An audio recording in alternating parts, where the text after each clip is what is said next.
Coming up on We Talk News this week, New York Governor Kathy Hochul is fed up with her state's cannabis screw-ups, and now what?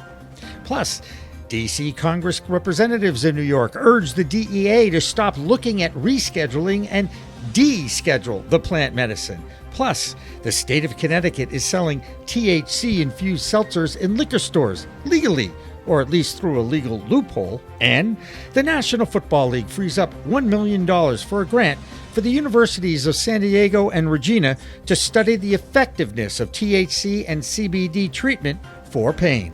Plus, if you think having all the money in the world, or at least more than anyone else, guarantees happiness, ask Elon Musk how that's working out. He has to get tested regularly for weed because his SpaceX business has federal contracts, only in America. All that and coast-to-coast cannabis news with Elena Pinto. Next!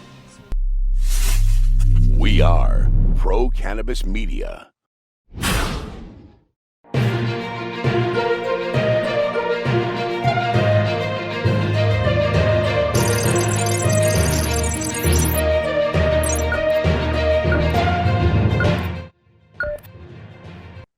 Hi, everyone. Welcome to this week's edition of We Talk News, Pro Cannabis Media's weekly roundup of cannabis news from coast to coast.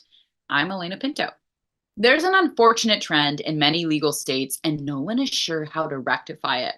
It has to do with brands, vendors, distributors, and farmers taking forever to pay their bills, if they pay them at all. In California, Levana Vassal tells us about a group that really gives the industry a bad rap. I'm Levana Vassal from the Bay Sesh reporting for PCM with this week's California report for We Talk News. Do you recall the story I wrote about Flow Cannabis, the failed distributor brand who used a bunch of local craft cannabis legacy brands to create a craft cannabis brand image, then made huge promises to all those farms, spent a ton of money on personal luxuries, went under and didn't pay most of those farmers, leaving them in the dust to take the losses? Yeah, well, this has unfortunately been a story consistent with other distributors in California.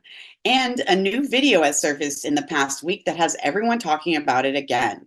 This video posted via Big Red's Farm shows a meeting where the off-the-charts dispensary CEO is talking about how much money he saved by not paying the mom and pop brands.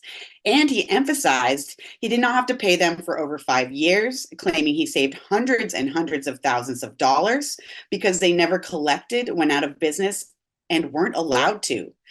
The video is a harsh evidence of what many from the industry have been calling out as systemic failures of the state's cannabis program to incubate the sustainability of the local traditional economy in the process of converting it from medical to recreational. Of course, bringing the industry in California to full recreation creates a much more competitive marketplace.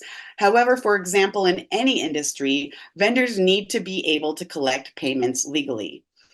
That's all I have time for today. I'm Levana Vassal from the Bay Sesh reporting for PCM with this week's California report for We Talk News.